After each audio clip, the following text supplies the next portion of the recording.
இப்போ நம்ம பச்சை பயிறு கடைய போகிறோம். இதில் பச்சை பயிறு, வெங்காயம், பூண்டு, தக்காளி, ஜீரகம், பெருங்காயம் போட்டு மஞ்சத்தூள், எண்ணெய் ஊற்றி இப்போ நம்ம அதை குக்கரை அடுப்பில் வச்சுருக்குறோம். இப்போ நம்ம அதை விசில் வைக்க போகிறோம்.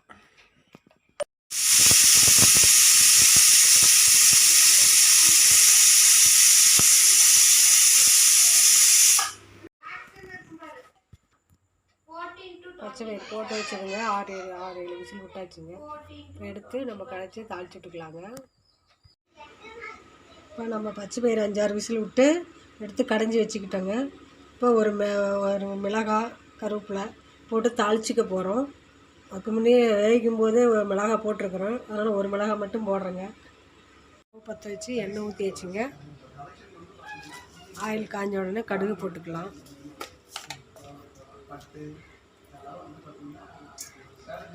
அது கடுகு போட்டாச்சுங்க.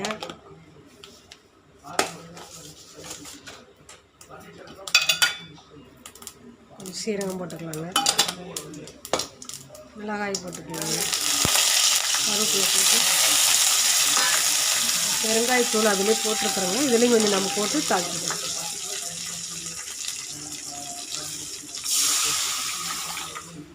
கொதிக்கிட்டோன்னு எடுத்துக்கலாங்க. பாருங்கள், பச்சை பயிறு குழம்பு கொதிச்சிருச்சுங்க. இப்போ எடுத்து பாத்திரத்தில் ஊற்றிக்கலாம். இது மாதிரி ஒரு முறை செஞ்சு பாருங்கள், சூப்பராக இருக்குங்க.